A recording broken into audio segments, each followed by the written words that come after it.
Hello, everyone. Catchy323 with Catchy Gaming, and I wanted to make a quick little video because I had to be up at the ass crack of dawn to go ruin more hopes and dreams of people. And for those that don't think I crushed their dreams, they will eventually find out that I was a willing participant in their lives being destroyed.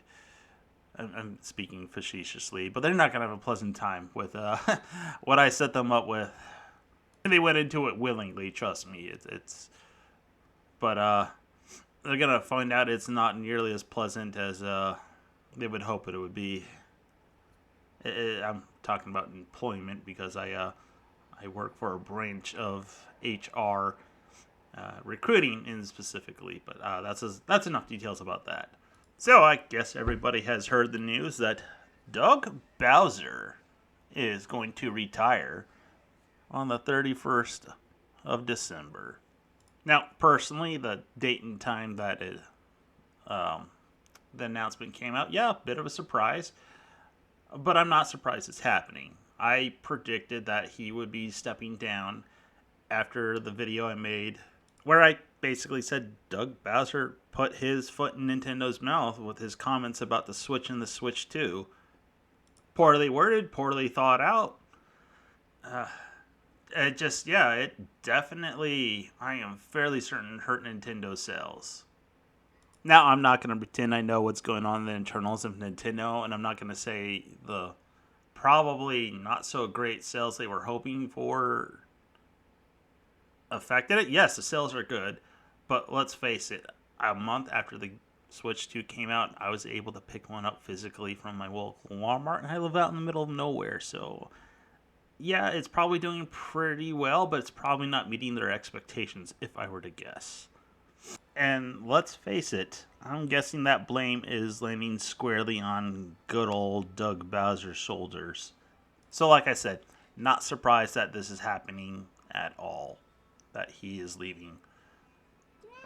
Whether his retirement is, which just go with forced,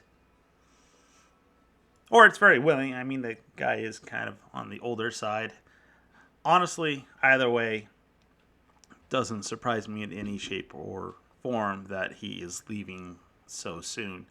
So one of the things I learned when I was doing business school is you never make the marketing guy the head of the company. It just turns to shit when you do that. And I guess I don't know much about the president of Nintendo Japan, but for sure, putting Bowser in charge of Nintendo of America was a huge mistake. You never ever put the marketing guy. They are just absolutely garbage at making good decisions for the company. Sure, they'll do things for profitability and stuff, but they don't ever take into account the long-term effects that might have on the company whatsoever. I mean, at this point, it's notorious for marketing execs to become CEOs to just absolutely suck at being CEOs. Sure, he was good at marketing. That was his thing. As long as he wasn't on camera, because apparently he can't handle impromptu either. But this was definitely a bad decision on Nintendo's part, putting him as the CEO. And I sort of see them making the same mistake with his predecessor, Devon Pritchard? I'm not sure how to pronounce her name at all. Again, another marketing and sales person, which, again, no. No, yes, they may be good performers, but doesn't mean they're going to be good CEO material. And typically, they are not. But I hope she definitely does better than Doug Bowser. She's been with Nintendo a hell of a lot longer, so she probably has her act together. So, I wish her the best of luck, and if you made it this far, thanks for watching. Have a good one.